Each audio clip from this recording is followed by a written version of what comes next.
Is-sit tal-ġejellerija fiż-Żurrieq instab min ibnu mixħut mal-art fadira demm mitluq għal mejjed marbut u msakkar fil-ħanut tiegħu stess wara li kien vittma ta' hold-up tard il-ġimgħa 25 ta' Awwissu. Fil-qorti il-ħamis filgħodu ta' bidu għal kompilazzjoni tal-evidenza fil-konfront ta' żewġ tirġiel barranin u Maltija, akkużati fost oħrajn b'serq aggravat u attentat taqtil. Fix-xidra l-pulizija semma kif ir-raġel ta' 67 sena nstab bi ġrieħi serji wara illi qala daqqiet fost l-oħrajn b'manku ta' sikkina. U ma spjegaw li allegatament il-moħ wara din is-serqa kienet Donna Bort Xiberras, kif intqal li kienet stqarret ma' priġunier fil-faċilità korrettiva ta' Kordin ġimgħat qabel li kienet se twettaq serqa fil-ġojellerija taż-Żurrieq għaliex ġewwa ma kienx hemm kameras tas-sigurtà. Filwaqt li Donna Bort Xiberras ta' 29 sena, Mohammed Anas Bulam ta' 37 sena u Zuahir Ħadumi ta' 27 sena qed jiġħdu l-akkużi miġuba kontrihom, l-ispettur Lajden Zammit spjega illi l-vittma instab wiċċu l-isfel minn ibnu wara illi naqas milli jibgħat messaġġ lil-mara wara s-7:15 fil-għaxija. Il-ħanut instab bix-xater imniżżel u l-bib ta' quddiem magħluq, iżda ftit wara it-tifel irnexxielu jolli x-xater u lemaħ saqajn missieru mimdud u marbut. Fil-post ġew msejħa l-paramediċi u l-pulizija li kisru tieqaf ġenb il-ħanut u ħadu lill-vittma l-isptar għal-aktar kura u s'issa għadu rikoverat fl-ITU. Jissielet għal-ħajtu.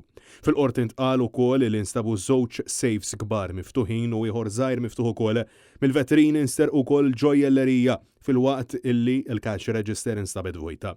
L-ispettur spjega li s-suspettati nqabdu minn kamras tas-sigurtà kif ma kellhomx wiċċhom motti.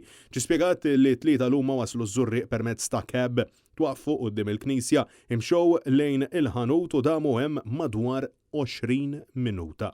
Fil-waqt li minn triq Dun Ġuseb Zammit huma mxew lejn vjal il-Blu Grotto fejn hemm rikbu taxi li waslithom f'residenza ħaż-Żebbuġ. F'din ir-residenza l-pulizija sabu l-fuq minn 600 pillola ecstasy u oġġetti relatati mas-serqa.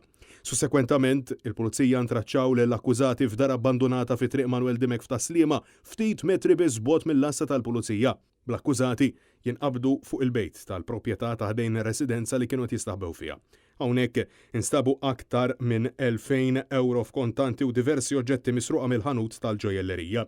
Fil-waqt li l-pouch tal-vittma li fih kien hemm il-portafoll u ID card insdab fil-baħar fil-marina tal-Imsida.